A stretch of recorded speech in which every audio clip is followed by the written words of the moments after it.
आदमी को देखते हैं जो जंगल में आता है और एक मरे हुए चूहे को उठाकर वहां से चला जाता है। इसके बाद कहानी शिफ्ट होती है फिल्म के मेन कैरेक्टर कबीर पर, जो अपने बेटे ध्रुव के साथ अपने गाड़ी में बैठा था और अपनी बेटी जानवी के हाई स्कूल के बाहर था। वो अपनी बेटी जानवी को देख रहा था जो एक लड़के से बात कर रही थी। उसके बाद वह दूसरे लड़के के साथ उसके गाड़ी में बैठकर जाने लगती है। यह देखकर कबीर अपने गाड़ी का हॉर्न जोर से बजाने लगता है, जिससे जानवी अपने पापा के गाड़ी में आकर बैठ जाती है।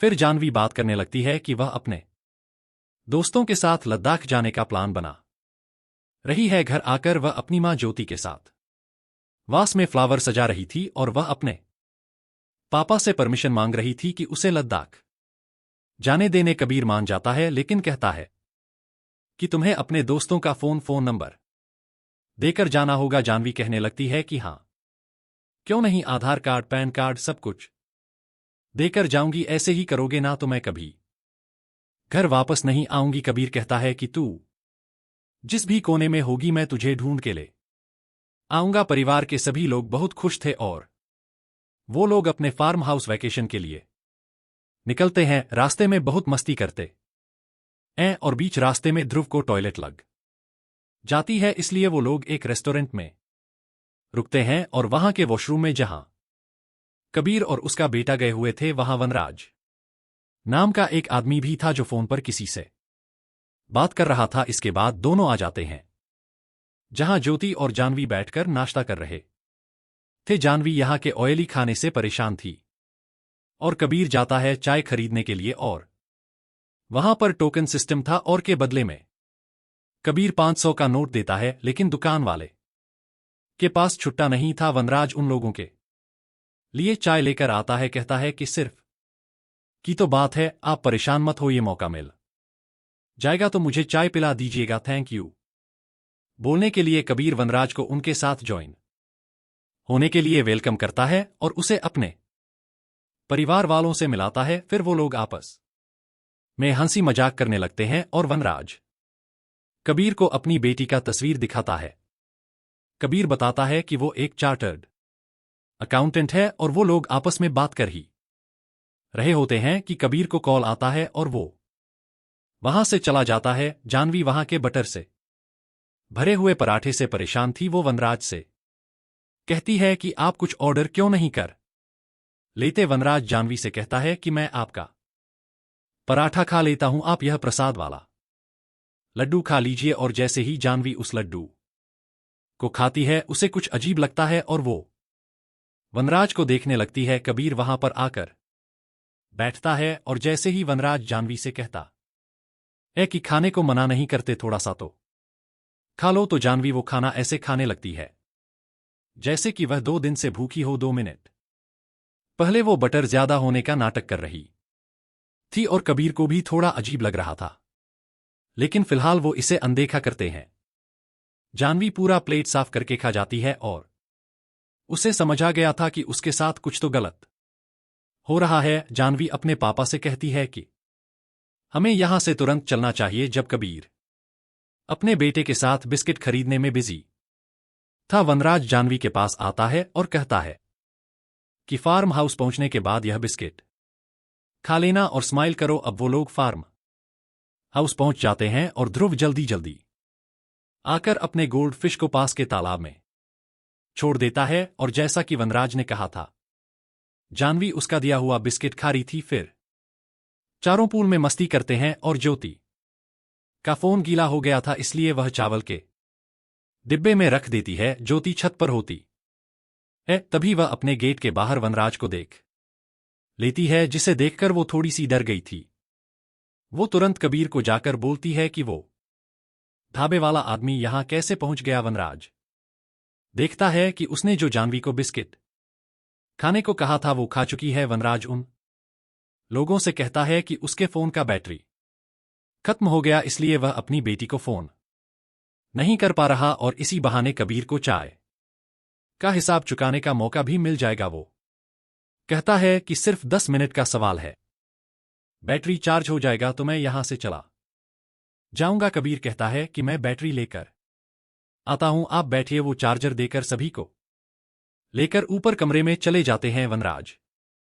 चार्जर को बगल में रखकर जाह्नवी का तस्वीर देख रहा था और ज्योति चाय लेकर आती है और वनराज को दे देती है। वो अपने जूते को टेबल पर रखकर चाय पीने लगता है और उसके जूते में बहुत ही ज्यादा मिट्टी लगी हुई थी।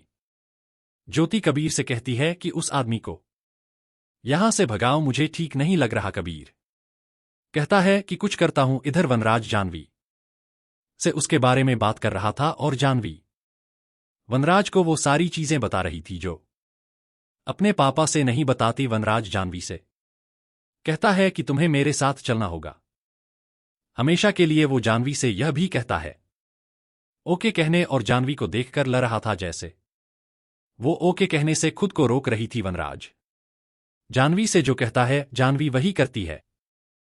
फिर वो अपने भाई के साथ झूले में बहुत जोर जोर से झूलने लगती है, जिसे देखकर ज्योति बहुत ज्यादा घबरा गई थी। कबीर झूले को रोक देता है और ध्रुव बहुत ज्यादा डर गया था। फिर वो लोग खाने के टेबल पर बैठते और वनराज भी उनके साथ बैठ जाता।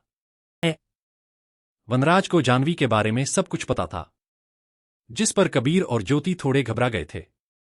जाह्नवी कहने लगती है पता नहीं वह मुझसे जो कहता है मुझे वह करने का मन करता है। कबीर वनराज से कहता है कि आपका काम हो गया, आप यहां से चले जाइए। लेकिन वनराज कहता है मैं यहां से नहीं जाने वाला। कबीर उसे जबरदस्ती घर से बाहर निकालता है, लेकिन वनराज जाह्नवी से कहता है अपने पापा को रोक लो। जाह्नवी अपने पापा को धक्का दे देती है और कहती है ये यहां से कहीं नहीं जाएंगे। कबीर और ज्योति समझ गए थे कि उनकी बेटी के साथ कुछ तो हुआ है। कबीर वनराज से पूछता है मेरी बेटी के साथ तूने क्या किया? ज्योति समझ गई थी कि यह काला जादू है। वनराज कहता है बिल्कुल सही, आपकी बेटी पर वशीकरण किया गया है और वह मेरे वश में है डेमो दिखाने के लिए। वन आज जाह्नवी से कहता है बच्चों की तरह रोने, वो भी चिल्ला चिल्ला के, और जाह्नवी वैसा ही करने लगती है। बाहर बहुत तेज बारिश हो रही थी, बिजली कड़क रही थी और उसी में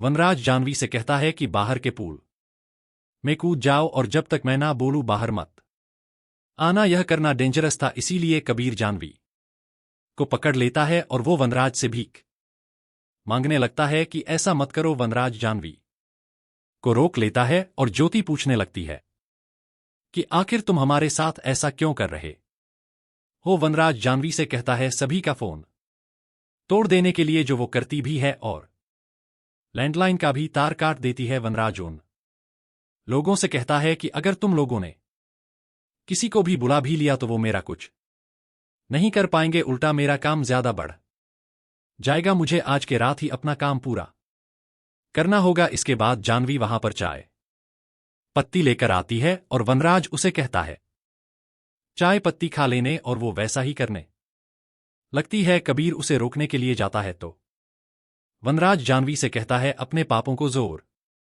का चांटा मारो, और जाह्नवी अपने पापा पर हाथ उठा देती है। वनराज दोनों से कहता है कि मुझे आपकी बेटी को यहां से ले जाना होगा। जाह्नवी जो वनराज का पैर दबा रही थी वह भी यह सुनकर रोने लगती है। कबीर मना करता है तो राज कहता है कि मना करके कोई फायदा नहीं है, क्योंकि आपको यह करना पड़ेगा। सवाल यह है कि कब, और मैं वैसे भी लोगों को तड़पते हुए देखना मुझे बहुत पसंद है, खासकर खून। आप मना करते रहिए और मैं यहां अपनी हदें पार करता रहूंगा। जाह्नवी जोर से पैर दबाती है तो वनराज उसे एक लात मारता है और कबीर और वनराज में लड़ाई होने लगता, और वनराज के कहने पर जाह्नवी अपने भाई का सिर सीढ़ी पर दे मारती है, जिसे देखकर सभी हैरान हो गए थे। ध्रुव का बहुत खून बहने लग रहा था। फिर तभी वहां पर पुलिस पहुंच जाती है और घर का बेल बजाने लगते हैं, और अंदर जाकर एक गाड़ी को भी देखते हैं। वो घर के अंदर आ जाते हैं और अंदर में गाना बज रहा था। पुलिस कहने लगते हैं कि हम 15 मिनट से बेल बजा रहे हैं। वो लोग कहते हैं कि हम लोग यहां पार्टी कर रहे थे और झूठ कहते हैं कि वनराज उनका दोस्त है। पुलिस बताती है कि ज्योति ने हमारे हेल्पलाइन नंबर पर कॉल किया, लेकिन कॉल बैक करने पर कोई कॉल नहीं उठा रहा था। ज्योति अपना फोन लेने के लिए किचन में आती है जहां जानवी गैस सिलेंडर के ऊपर बैठी हुई थी माचिस लेकर। ज्योति बहुत घबराने लगती है, इसीलिए वो चावल के डिब्बे से अपना फोन निकालकर पुलिस ऑफिसर को दिखा देती है और कहती है कि मेरा बच्चा शैतानी कर रहा था, उसी ने शायद गलती से फोन लगा दिया होगा और उसने फोन को साइलेंट पर रख दिया। पुलिस ऑफिसर पूछते हैं, तो फिर आपका बेटा कहाँ है? कबीर बात छुपाने के लिए कहने लगता है कि वह 8 साल का है, तो वह सो चुका है, बहुत लेट भी हो गई है, इसलिए ऑफिसर्स वहां से अब जाने लगते हैं। लेकिन वो पूछते हैं कि गैस की स्मेल आ रही है। कबीर झूठ कहता है कि गैस ऑन था, लेकिन मैंने बंद कर दिया है, सब कुछ ठीक है। उन लोगों के जाते ही ज्योति खुद अपना फोन तोड़ देती है और वनराज जानवी से कहता है कि अब बाहर आ जाओ, और सिर पर चोट लगने के वजह से ध्रुव की हालत समय के साथ बहुत खराब हो रही थी, हॉस्पिटल जाना बहुत जरूरी था। कबीर वनराज से कहता है कि चाहे हमसे कुछ भी ले लो, लेकिन हमें छोड़ दो। वनराज कहता है तो फिर घर में जो कुछ भी है लेकर आओ। कबीर एक बैग में पैसा और जेवर भर के वनराज को दे देता है और वो वहां से जाने लगता है, और उसके वजह से उनके परिवार को जो भी तकलीफ हुई है उसके लिए सॉरी भी कहता है। उसके जाने के बाद जानवी की हालत थोड़ी भी नहीं सुधरती और वो लोग तुरंत बाहर निकलते वनराज से मिलने, लेकिन वो लोग देखते कि वनराज ने पैसे वाले बैग में आग लगा दिया था, क्योंकि उसे पैसों से कोई मतलब था ही नहीं। वो कहता है यह सब शौक तो इंसानों के होते हैं, मैं तो इंसान हूं ही नहीं, मैं तो उनसे बढ़कर हूं। वो दोनों से कहता है कि वो लोग जानते ही नहीं कि आखिर वो है क्या। वो वापस अंदर आ जाता है और चावल के डिब्बे के अंदर फोन के बारे में ना बताने को लेकर वह जानवी से कहता है चलो अपने आप को थप्पड़ मारो, वो भी बहुत जोर से, ताकि उसके थप्पड़ की गूंज उसके पापा को सुनाई दे। वो इतना जोर से अपने आप को थप्पड़ मारने लगती है कि उसके मुंह से खून निकलने लगता है, और बेबस होकर ज्योति और कबीर बैठे हुए थे। अपनी बेटी को बचाने के लिए उनके पास कोई रास्ता था ही नहीं। इसके बाद वनराज जानवी को अपना फोन देता है, कहता है ब्लूटूथ से कनेक्ट करो, गाना बजाओ और डांस करो। जानवी वैसा ही करने लगती है और 1 घंटे के बाद जानवी थक जाती है, लेकिन उसे डांस तो करना पड़ेगा क्योंकि वह वनराज के वश में है। ज्योति अपनी बेटी को पानी पिलाने के लिए आती है और वनराज से कहने पर जानवी पानी को गिरा देती है। फिर वह चली जाती है किचन से चाकू लेने, तो वहीं कबीर अपने बेटे ध्रुव के साथ वक्त बिता रहा था, उसका ख्याल रखता ध्रुव कहता है कि वनराज जो भी कहता है जान भी वही करती है। वनराज जानवी से कहता है कि 10 सेकंड के अंदर अगर तुम्हारी मां यहां से नहीं गई तो उसका गला काट देना। 9 तक काउंट करते करते ज्योति डर के मारे वहां से चली जाती है। वनराज वहां रेस्ट करने लगता है और जानवी से कह देता है कि अगर कोई सामने आया तो उसे चाकू घोंप देना। ज्योति अपने पति से कहती है कि वो हमारी बेटी को ले जाएगा। कबीर वादा करता है कि वो ऐसा नहीं होने देगा। वो बाहर आकर देखता है कि वनराज सोया हुआ था और उसकी बेटी उसे गांठ कर रही थी। जानवी वहीं पर खड़े खड़े टॉयलेट कर देती है और ज्योति जब आती है अपनी बेटी को वॉशरूम ले जाने के लिए, तो वनराज ऐसा नहीं करने देता। ज्योति जल्दी से अपनी बेटी के लिए एक पैजामा लेकर आती है और अपनी बेटी से चाकू लेकर वो दौड़ पड़ती है वनराज पर हमला करने के लिए। इसके बाद उन लोगों में लड़ाई होने लगती है और कबीर वहां पहुंचकर अपनी बेटी को पकड़ के रखता है, लेकिन जानवी अपने पापा के पैर पर चाक घुसा देती है। कबीर वनराज से लड़ता है और कहता है मेरी बेटी को आजाद करने। वनराज उसे समझाता है कि उसे मारकर कोई फायदा नहीं होगा, क्योंकि अगर वह मर गया तो उसने जो आखिरी बार जानवी को बोला है करने के लिए वह वही करते रहेगी जीवन भर बिना वनराज के। जानवी बिना रिमोट के एक खिलौना है। वनराज कहता है कि जानवी को मेरे साथ आने दो, मैं इसे आजाद कर दूंगा। वो जानवी से कहता है कि जाकर अपने भाई को जान से मार दो, क्योंकि वो वैसे भी दर्द में तड़प रहा था। जानवी दौड़कर अपने भाई के कमरे में घुस जाती है, लेकिन किसी तरह कबीर और ज्योति अपनी बेटी को पकड़कर स्टोर रूम में ले आते हैं और उससे चाकू ले लेते हैं। जानवी बहुत रोने लगती है और वह सोचने लगती है कि आखिर उसके साथ हो क्या रहा है, वो यह सब क्यों कर रही है। वो अपने पापा से कहती है मुझे बचा लीजिए, लेकिन बाद में वो अपने मम्मी पापा को ही कमरे में बंद कर देती है और कहती है मुझे पता है मुझे करना क्या है। फिर वो चली जाती है अपने भाई ध्रुव को ढूंढने के लिए और उसे मारने के लिए वो हर जगह तोड़फोड़ करने लगती है और आखिर में वो अपने भाई को ढूंढ लेती है और उसका पीछा करते करते टेरेस पर पहुंच जाती है और वहां से वह अपने भाई को नीचे गिरा देती है। कबीर और ज्योति भी वहां पहुंच गए थे और उन्हें लग रहा था कि ध्रुव चुका है, लेकिन तभी ध्रुव को होश आ जाता है और कबीर वनराज से कहता है कि अगर वह जानवी को ले जाना चाहता है तो ले जाए। दोनों रोने लगते हैं क्योंकि वनराज उनकी बेटी को हमेशा के लिए ले जाने वाला था। इसके बाद ज्योति अपने बेटे को लेकर तुरंत हॉस्पिटल के लिए निकलती है और कबीर अपनी बेटी को बचाने के लिए निकलता है क्योंकि वह हार नहीं मान सकता। वनराज जानवी को घने जंगल के रास्ते कहीं लेकर जा रहा था और उसके पीछे पीछे और भी बहुत सारी लड़कियां थीं जो जानवी की तरह वनराज के वश में है। वनराज उन सभी लड़कियों से कहता है कि आप आज वो रात आ गई है जब तुम सभी आजाद हो जाओगी। कबीर तुरंत अपने वॉचमैन के पास जाता है जो सोया हुआ था और वो उसका फोन लेता है और देखते हैं कि पहले कबीर ने मौका पाकर वनराज के फोन से, जब उसका फोन चार्ज पर लगा हुआ था, उसके फोन का लोकेशन ऑन कर देता है ताकि वो वनराज को ट्रैक कर सके और वो अपने वॉचमैन के फोन से वनराज के फोन को ट्रैक करता है। दूसरी तरफ वनराज खुद को एक बहुत ही खतरनाक रिचुअल के लिए तैयार करता है और सामने एक बहुत बड़ा सा गड्ढा था जिसमें आग जलाया जाता है। वो सभी लड़कियों से कहता है कि जब मैं यह लाल गुड़िया भस्म कर दूंगा सभी को इस आग में कूद जाना है। वनराज का फोन ट्रैक करके वो उस जंगल तक पहुंच गया था, लेकिन उस जंगल में जितने भी औरत थे वह कबीर पर हमला करती है। कबीर को वनराज के सामने लाया जाता है और वनराज कबीर से कहता है कि तुम्हें यहां पर नहीं होना चाहिए था। वो उसे बताता है कि इस यज्ञ के बाद मुझे किसी को भी वश में करने के लिए लड्डू मिठाई खिलाने की जरूरत नहीं है। मैं एक नजर घुमाऊंगा और वो इंसान मेरे वश में हो जाएगा। फिर जैसे ही वनराज उस लाल गुड़िया को आग में फेंकने वाला था, तभी कबीर एक जलते हुए लकड़ी से वनराज पर हमला करता है और एक चाकू लेकर उसका जबान काट देता है। इसके बाद वह चाहकर भी उन लड़कियों से कुछ भी नहीं कह पा रहा था।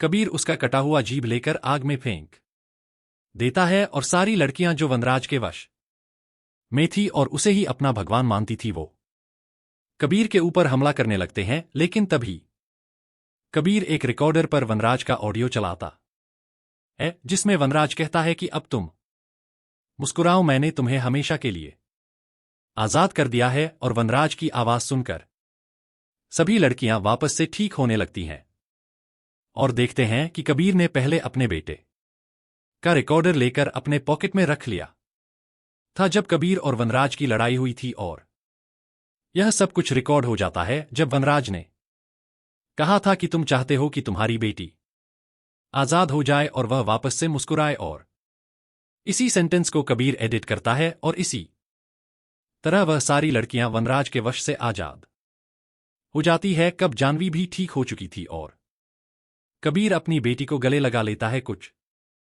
समय के बाद हम कबीर को हॉस्पिटल में एडमिट देखते हैं तो उसे मिलने के लिए एक ऑफिसर आती है जो बताती है कि वहां पर हमें आपकी बेटी को लेकर 108 लड़कियां मिली थी। वो सारी लड़कियां अपने अपने घर पहुंच जाती हैं जिनके माँ बाप ने अपने लड़कियों को ढूंढने में उम्मीद खो चुके थे। पुलिस को लग रहा था कि वह सारी लड़कियां मर चुकी है, लेकिन कबीर के वजह से वह सारी लड़कियां अब आजाद हो चुकी है। लेकिन वनराज फिलहाल लापता है। पुलिस कहती है कि वो उस शैतान को ढूंढ निकालेंगे। दूसरी तरफ हम देखते हैं कि ज्योति और उनका बेटा ध्रुव भी अब ठीक है।